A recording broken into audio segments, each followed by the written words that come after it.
Somebody said like they had this grand conspiracy that I have numerous SPs. Like there's like Doink the Clown. Remember when Doink the Clown, like there'd be all Doink the Clowns. It's like the Spider-Man meme. There's just a bunch of different.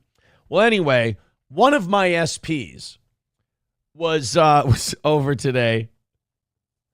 And she said to me, she goes, babe, you should get your hair cut before jail. And I'm like, what? I shook my head. I looked at her. I go, what a fucking sentence, huh? And it's a correct sentence. I mean, it's all very factual. I am indeed going to jail. And I do need a haircut. And there are only, 70, there's like 60 hours left for me to go get a haircut. So I better get on that shit. And then she said, and tomorrow after your show, we can get your commissary account or your canteen account all set up. And I'm like, I am fucking pumped. I'm excited. What a wild ride it's been, man. It's the kind of ride you can only shake your head and laugh at if you've learned all your lessons and you've acknowledged all the things you've done poorly and wrong and you've changed course and you... In that regard, I'm kind of ahead of the system, I guess you could say in a way, because I'm like, yeah, no, I get it. I understand. Whip cracks one more time. You're like, no, I got it. By the way, that doesn't hurt anymore. It's raw meat back there. Don't worry about it. Go ahead. You think it's raw meat back there now.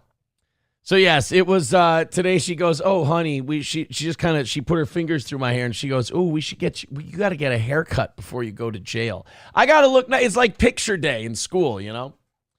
I got to make my hair look nice for jail day. I will. I'll make sure, you know.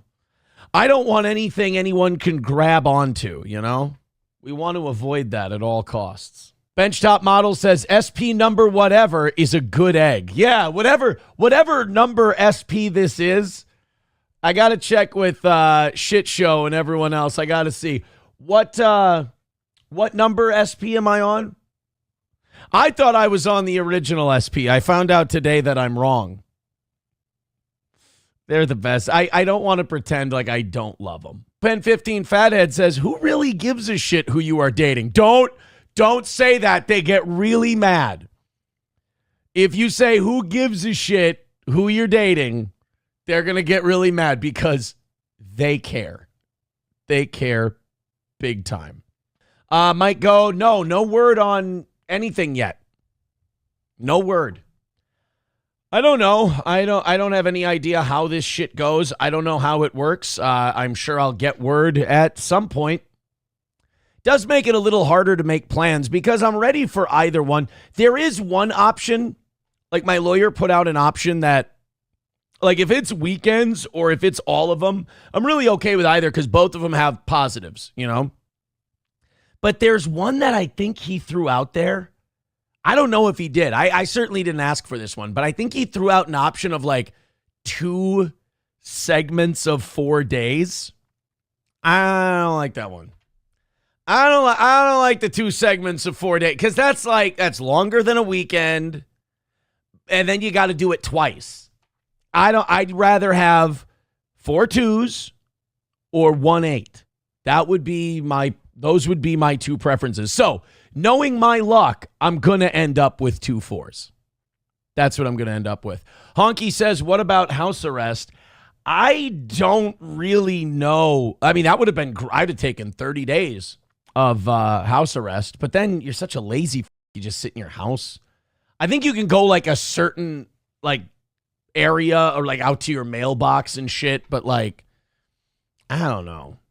On a Wall says Thursday through Sunday 2 times sounds good. Huh. I mean, maybe. But no, I don't. I'm either weekends or all the way through. Would be my preference. Jerry Shepherdini says, do every 3rd Tuesday. I don't know. I did ask that. I did ask about doing 8 1s. I know you guys are going to say like the balls on you to ask for 8. Well, I mean, I can ask. I asked my attorney, I'm like, can I just do like a Friday, Saturday, or like I said, Saturday, Sunday thing? And he goes, people don't typically do that. I go, well, So he didn't even propose that one. But why'd you do why 2 4s? Jerry Shepardini says, do you want me to do the fill-in shows to keep us on target for the goal? I would love that. It does seem whenever Steel Toe starts getting ahead, whenever Steel Toe starts like really kind of pushing through the ceiling, if you will, something happens. Either Gino and Keanu ask for way too much money, or I go to jail, or, it all seems to center on those two for some reason. Ian Undercover says, you will have to get naked, show your penis, and squat and cough every time. No, that is not true, my friend. That is not true. Stearns County has the, act like I haven't been in the jail before. Stearns County has one of those scanner machines. So luckily I get to keep my dignity, or what's left of it. Chad Buzamok says, you're finally admitting you paid them too much. Some growth and learning finally. No, they literally asked for more like a few days before, and I was like, oh, come on, guys, shit. I mean, it was nothing. I mean, I think their flight got more expensive, like something with their flight or something, and they asked, and I said yes. I mean, I could have said no, but I didn't. So, what do? Water under the bridge. I have to give it up. I was directed to a YouTube episode that came out last night, and they said a lot of your fans were in this chat. This is why you were so low on viewership last night. Now, I thought last night we were low on viewership because it was our first Monday in 2 months. And I'm like, look, nobody knows we're on Mondays again. So, we'll be back up to 300 between all the things in no time. The B show will get back to where it belongs. Goals looking great, so I'm happy about that. But then I was informed by someone, a lot of Steel Toe fans were in Jesse P.S.'s chat last night. They said they saw at least 10 of them, and that was just looking through the chat. So Jesse had a Pod Awful episode last night. So I'm like, you know what? I'm not going to get mad and be like, oh, God damn it, Jesse, you're stealing my... I love Jesse. I think Jesse P.S. is great. I think he's an incredible talent. So I went and checked out the episode. Holy was it good. We're going to watch a little bit of it tonight on the show. I didn't plan for this, but I was watching it before SP came over, and then after SP left and I was getting all this set up, I decided to check out Pod Awful's show last night. He was breaking news. He was spilling tea. He was doing the whole thing. And, the thing about Pod Awful's episode last night is it proved a point that I've made numerous times. Everyone who tries to attach themselves like a barnacle onto the Steel Toe ship always ends up hurting themselves. They always end up stubbing their toes. They break out in all kinds of problems for themselves. To the point where I get 8 days in jail and I go, well, this is handleable. At least I'm not those guys. So I guess, like, if you were to hand out an award for the guy who best finds a new bottom in life, like the bottom keeps breaking and you're like, this has to be the floor, right? Keeps falling through the floor. It would be Mersh. And now look, I have, like, Mersh has fallen so far that he's tried to grab onto me on the way down to try and reclaim some kind of relevance. I mean, he's drinking, he's getting his shit repossessed. It's not going very well for him. But just as he catches a little traction with like the most bottom feeder, like PDF, domestic assault, can't see their children crowd, like as he becomes the rat king of the trailer park, he manages to f up even more. This time with Ethan Ralph. So Ethan Ralph found himself a new girlfriend. And like even people like the cleaner, he's like, stop lying about Mersh. There are still like 5 or 6 people who still hang on to this guy like he's some kind of dude. Guys, you understand, your life is way less sad than his is. Like, you've got more going on for you. You owe it to yourself to reach for a, bigger, shinier brass ring. So Mersh is apparently negging some girl in his audience. And he's like, oh man, I haven't known the touch of a woman in a coon's age. This is going to be great. And then the girl kind of gets bored of, Mersh not having any game or Mersh not being able to talk to girls or Mersh just being a complete bore with nothing going on for himself other than, did you see the thing Steel Toe did? Drinking way too much. I mean, when you have to belittle Karmic to make yourself feel like you're the daddy of anything, bro, Karmic is a decent dude. He's okay. St. Caesar says Mersh has fallen so hard he makes Johnny look tall. So Mersh has this girl, and he wants to get with this girl, and for whatever reason, it doesn't work out. Ethan Ralph then gets with the girl. So Ethan Ralph cucks Mersh, and Jesse starts covering this yesterday. Mersh gets mad about it. Mersh starts coping on stream. He starts lashing out. He starts throwing fits. He gets really drunk. I mean, just humiliating himself. And I'm only like an hour and a half into Jesse's episode. And so Ethan Ralph has this new girlfriend, and God bless him. Good. I hope it, helps Ralph find a lot of happiness and peace. I hope the whole thing works out for him. I hope they're both incredibly happy. She seems like a nice girl. And but this doesn't sit well with Mersh, so he starts getting pissed off about it. So then somebody decides to leak DMs between Mersh and this girl, and I shit you not, this is what I'm about to show you from Pod Awful. When Mersh found out that this woman was with Ethan Ralph, he threatened to kill her. Look,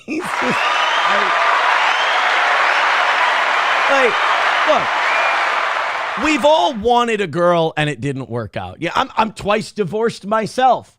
But you lick your wounds, you pick yourself up, you find out what you did wrong, you move on, and you try harder next time. Mersh has this consummate 15-year-old incel energy. He never grew out of it. That part I'm not laughing about. That part's tragic. That part needs nothing more, nothing less than a good therapist. And that's very serious. That could help. And he tries to tell what's left of his dying audience. He tries to convince them because these people's opinion matters to him. Like, he needs to look cool in front of his friends. He tries to make it look like, I warned everybody about this girl. I was like, all right, buddy, whatever. There's nothing more sad than you, not getting pussy. It happens. Everybody strikes out. We've all struck out. But when you strike out, walk to the dugout, work on your swing, give it another shot next time at bat. Don't blame the umpire, blame the bat. It's pathetic. So here is Jesse P.S. from Pod Awful showing these DMs of Mersh. Here's a private message between Mersh and Ice Dancer. Okay, and I'm only doing this because apparently it's out there now. I saw Mersh tweeting about this, so this is out now, wait a minute. This is what I love about Jesse. He goes, now look, usually I'm a really good guy. Usually I'm really above board and I'm beyond this sort of thing. But, well, it's just out there. What am I going to do? Now, I wasn't going to do this. So apologies to Ice Dancer. If she is not into this, apologies to Ethan. But it is apparently out there. Mersh is confirming this. This is Ice Dancer's in blue. She says, yes, and I wouldn't. Not that my word means anything. So clearly he's saying something like, don't leak anything. Right. Ironically. Well, this has happened to Mersh before. Like, he falls for a girl really hard, and then the girl either rejects him, doesn't go far with him, or, there was this one girl, I think her name was Show Me Kittens or something like that. And this woman, go watch the Porcelain documentary. He does this way better than either of us do. And this girl talked about how, he didn't know what he was doing in the bedroom, and he had a clinically small penis and all this other stuff. And it was, I'll say this for Mersh, it was too mean. Like, she went way too far. But then he decided to blow up a photo of her, like a nude photo of her, and then rip pieces off of it for donos because he was mad that she rejected him. So this is not a guy who handles rejection well. And mostly it's because he's old, he's poor, and he's not going to have that many chances. So each one, he kind of reminds me of the Eric Roberts character in those Lifetime movies I've been watching. Dr. Beck. She's clearly telling her not to say anything. And then Mersh says, your word doesn't matter. If any of your pick me, I want to be part of Kiwi Farm's drama ass bullshit reaches the doorstep of my friends or the people I love, I will kill you. Are we clear? Like, dude, it's just the internet and it's just a girl. By God, you're going to be okay. Who cares? If she's a pick-me and she has pick-me friends, who gives a shit if they say mean things about you? You should be impervious to this stuff. You talk into a microphone for money. You should be impervious to this kind of shit. And take it from me, buddy. Don't f your fans. Because you're only f yourself in the end. I try to teach these people from my own bad beats. I try to teach these people from my own playbook, and they don't listen. I'm their best friend in the whole entire world, and they won't listen to me. I give them the best advice. I told Karmic, I go, don't bring your girl on stream. It's going to be bad. It's going to put a target on your back. And then now he's melting down all the time about his girl, and his girl's running her mouth, and blah, blah, blah, blah, blah. I told you. I didn't want to, but I told you. I tell this Mersh, don't go f***ing these girls that just come around your chat and shit. It's going to be a problem. And now he's threatening to kill one of them. This is the least scary threat anyone could possibly get. Mersh with his little T-Rex arms and his alcoholism, even if he has a gun, the shakes are going to get him so bad he's not going to be able to aim right. Honey, you're going to be fine. Nobody's going to threaten you. I mean, my money would be on Ralph in any kind of fight to get to this woman. I mean, he's already beaten Mersh in a fight for this girl once. What's the second time? Oh, I have these backwards. Sorry, I had this backwards. This is the first one. She says, I literally don't have association with anyone. I literally have no internet drama history or aspirations. I've been online most of my life, and I have a pretty clean track record of not being a messy bitch who seeks to destroy people. And this is well, first of all, Mersh is destruction proof. You can't destroy him. I mean, my God, he's hitting every branch on the way down, you know? He couldn't even make it trying to be a steel toe orbiter. You know, now he's on to Karmic and Gino. Oof, it's rough.